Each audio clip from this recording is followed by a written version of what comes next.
فرمایا ان الذین یبایعونک انما یبایعون اللہ.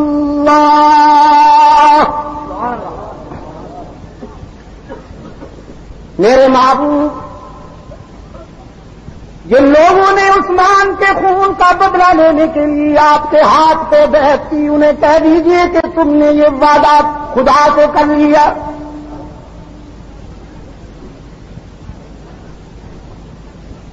ان الذین یبایعونک انما یبایعون اللہ.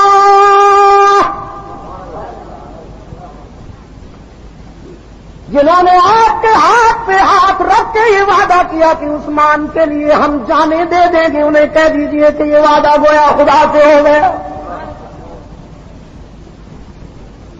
رب العالمین نے فرمایا ید اللہ فوق ایدیہم،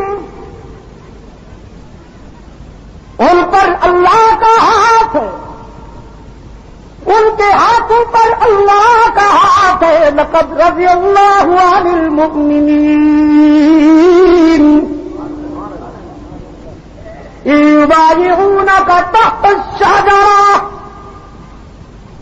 حق تعالی راضی ہو گئے ان ایمان والوں سے جنہوں نے درخت کے سائے میں آپ سے وعدہ کیا، آپ کے ہاتھ سے بیعت کی کہ عثمان کے خون کا بدلہ لیے بغیر مدینے نہیں جائیں گے.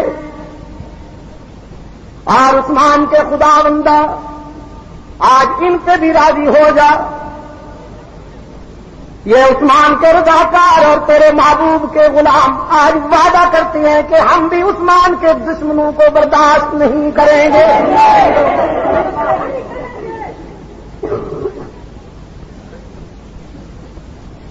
میں نے کہا عثمان کی عظمت پہ قربان جاؤں. مکہ میں اکیلے ہتھکڑیاں پہنی، یہاں 1400 انسانوں کو حق تعالی سے جنت کے ٹکٹ دلوائے. خود بھی 2 مرتبہ رسول اللہ صلی اللہ علیہ وسلم کی زبان سے جنت کی خوشخبری سنی. حضور نے 2 مرتبہ عثمان کو جنتی ہونے کی خوشخبری دی. حضور کی 2 بیٹیاں عثمان کے نکاح میں آئیں.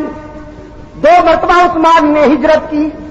عثمان ذوالنورین بھی ہے، ذوالبشارتین بھی ہے، ذوالہجرتین بھی ہے. حضور کی 2 نور نظر عثمان کے نکاح میں آئی، ذوالنورین کہلائے. پہلے حبشہ پھر مدینہ کی ہجرت فرمائی، ذوالہجرتین کہلائے. حضور نے 2 مرتبہ جنت کی بشارت دی تو ذوالبشارتین کہلائے. اب یہاں 1400 انسانوں کو جنت کے ٹکٹ ملے ہیں عثمان ذوالنورین کی وجہ سے.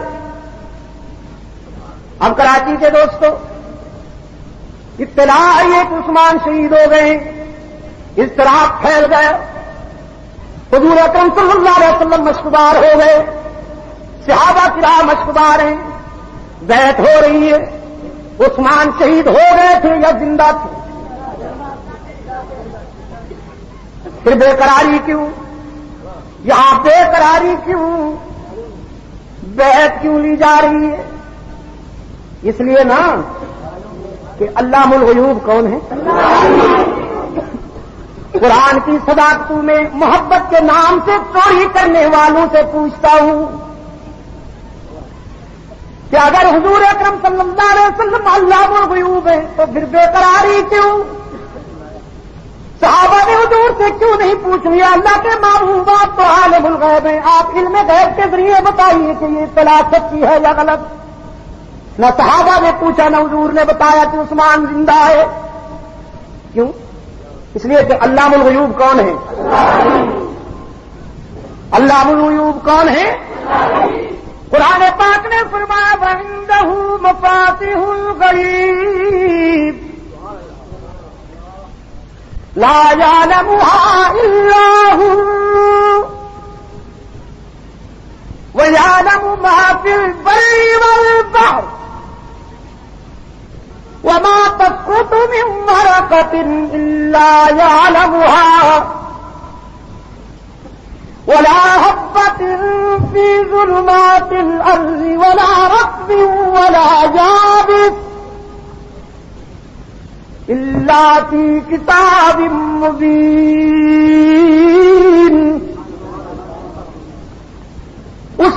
پاس ہے غیب کی چابیاں، مفاتیح الغیب، مفتاح الغیب نہیں، یہ نہیں فرمایا کہ اسی کے پاس ہے غیب کی چابی. کہیں فنکار یہ نہ گنجائش نکالنے کہ بڑی چابی اس کے پاس ہے، چھوٹی چابیاں ادھر ادھر ہیں. لیکن قرآن پاک نے فرمایا وَعِندَهُ مَفَاتِحُ الْغَيْبِ لَا يَعْلَمُهَا إِلَّا هُوَ، اسی کے پاس ہے غیب کی چابیاں، کوئی نہیں جانتا مگر کوئی نہیں جانتا مگر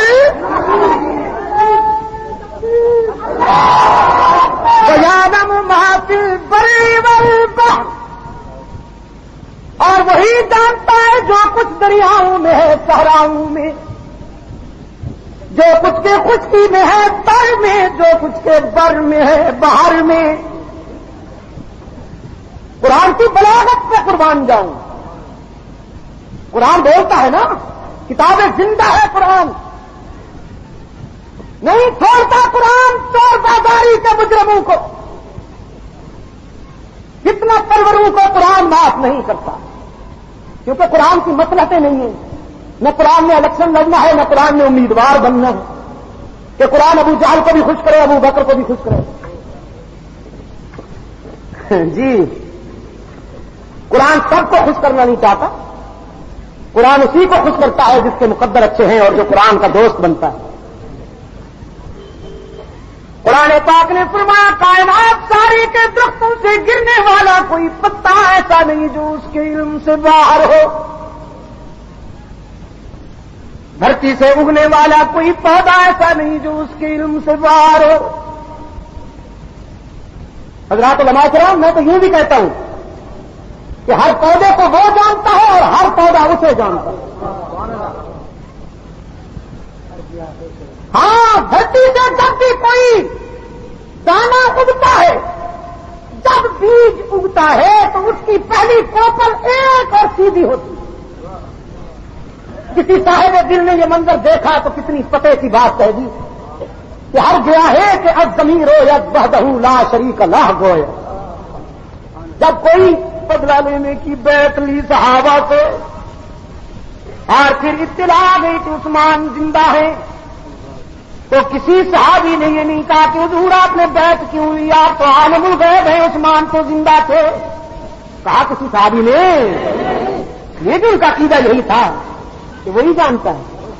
وہ تو اللہ کا رسول ہے، اللہ نہیں ہے. یہ رسول اللہ ہے، اللہ نہیں ہے. جو وہی جانتے ہیں جو خدا